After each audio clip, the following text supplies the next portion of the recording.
qu'effectivement, on soit à la bonne température. Voilà. Bonne matinale et je reprendrai la parole plus tard. Merci. Merci Philippe.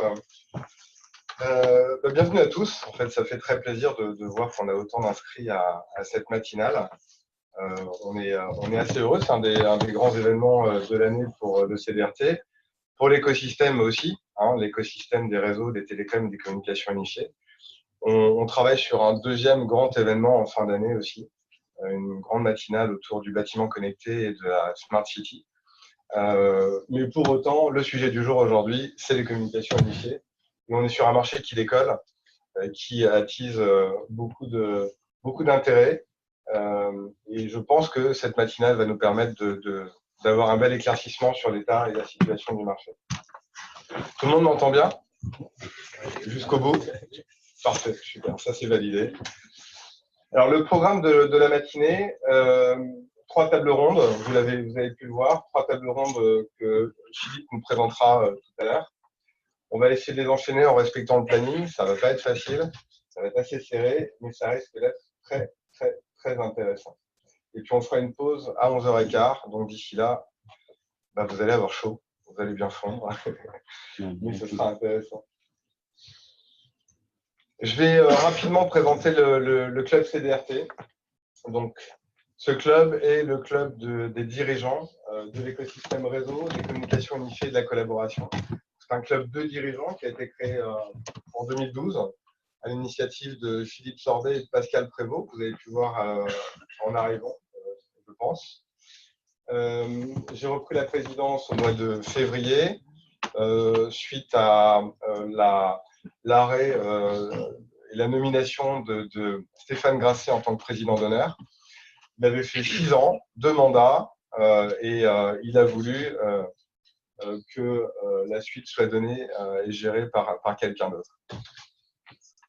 Donc je remercie d'ailleurs tous les administrateurs pour leur élection. Alors le club a été créé en 2012, c'est un club d'affaires, et j'ai rajouté un club de partage, puisqu'on le voit, et je me rends compte de plus en plus. À chaque événement qu'on fait, on est vraiment dans un lieu où les gens sont heureux de se rencontrer, de se voir, même si on est potentiellement concurrents. Ça pose aucun problème, en fait, de partager ensemble des sujets.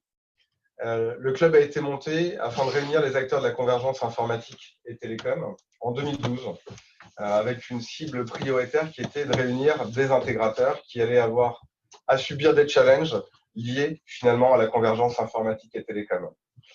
Ce club avait comme vocation de faciliter le networking, donc faire en sorte que les gens puissent se voir, partager des problèmes, des solutions, des expériences, échanger librement, sans se dire que les uns et les autres sont concurrents ou pas dans la même région.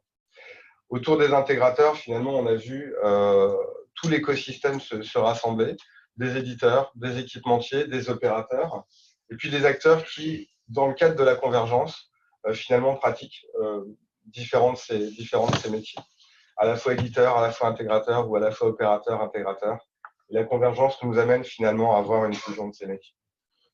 L'idée était de créer des synergies business en toute bienveillance. C'est une des clés en fait, du club CDRT. La bienveillance, faire en sorte qu'on puisse se réunir, se parler sans finalement se sentir menacé parce qu'on parle à un concurrent. Anticiper les évolutions de marché, je pense que depuis 2012, les évolutions de marché, elles ont été nombreuses. On en a encore beaucoup devant nous. Et elles sont très liées finalement à l'évolution des besoins des utilisateurs. Et ça aussi, c'est un des vrais sujets. Comment faire pour bien anticiper les besoins des utilisateurs et de nos entreprises. Et finalement, dans le monde actuel, alors on n'en parlait pas en 2012, on parle maintenant de transformation numérique. L'idée du club et de ses membres, c'est de s'assurer de bien faciliter la transformation numérique de nos clients, les entreprises, en amenant des outils de communication innovants et, j'ai envie de dire, à la pointe, répondant vraiment à leurs problématiques d'aujourd'hui qui sont la mobilité, le télétravail et des sujets de travail collaboratif demandés par tous. Alors le CDRT, c'est un club qui réunit aujourd'hui 145 membres, soit environ 115 sociétés. On a une belle croissance ces derniers temps, notamment grâce à l'ouverture de nos délégations en région.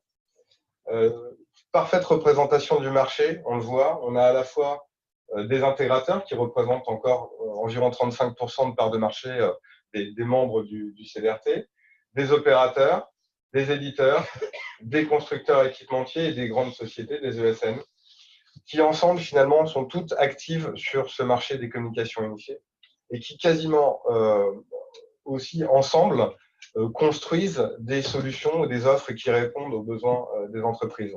On le sait, on ne va pas amener une solution complète chez un client à partir simplement d'une solution logicielle. Il va falloir du matériel, il va falloir des télécoms. Et donc, c'est ensemble que ces acteurs vont construire des solutions répondant aux besoins des entreprises. Le club organise une quinzaine d'événements par an à travers ces 5 délégations sous 3 formules. La plus fréquente, c'est les dîners thématiques. Donc, on est dans une approche de dîner dans des lieux sélects, sympathiques, où on va pouvoir prendre du plaisir ensemble, networker, participer ou écouter des tables rondes ou des dîners, des débats, des conférenciers qui vont nous amener une expertise ou une expérience intéressante sur des sujets d'actualité, des sujets qui concernent des dirigeants d'entreprise dans le secteur des télécoms. Et puis, 2 autres types de formules, les matinales, comme aujourd'hui, généralement 2 à 3 par an, et puis des cocktails dînatoires où on a vocation à mettre en avant des startups disruptives potentiellement, et qui sont capables d'amener aux intégrateurs, à l'écosystème, une approche un peu innovante des communications en entreprise. Alors, sur quelques exemples récents, on a travaillé sur l'intergénérationnel, la culture d'entreprise, les problématiques de recrutement, de management qui évoluent avec la génération Y notamment. L'arrêt du RTC, évidemment, dont on a longuement parlé, la cybersécurité, le marché de la fibre, qui est en forte croissance, on le voit bien dans toutes les régions, l'ubérisation des télécoms, des solutions cloud. On aborde vraiment des sujets qui sont tant liés aux produits, aux besoins des utilisateurs, qu'aux problématiques de management de nos entreprises. Pour finir, donc le club est représenté nationalement à travers 5 délégations, une parisienne qui concerne toute l'Île-de-France et le Nord, j'ai envie de dire, gérée au quotidien par Philippe.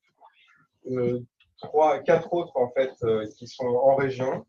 Bertrand Caron, qui est ici présent, qui gère la délégation Rhône-Alpes, et Isabelle Tinègre, qui gère la récente délégation Occitanie, puisqu'on a eu deux événements pour le moment qui sont très très bien passés. On était très heureux. Plus de 40 participants dès le premier événement. En région PACA, on est en phase de remplacement de notre délégué, qui sera annoncé prochainement.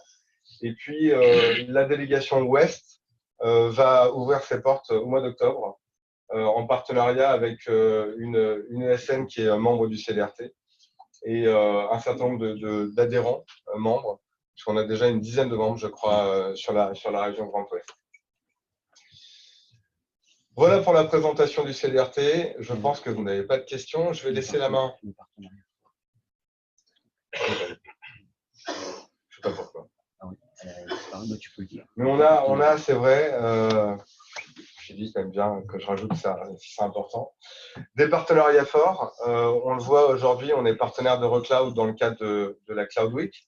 On est partenaire de IT Partner et chaque année, donc le CDRT et une trentaine de membres du CDRT participent à IT Partner. C'est important puisqu'on le sait, l'informatique et la distribution informatique est entrée dans les télécoms, ou le contraire, à voir.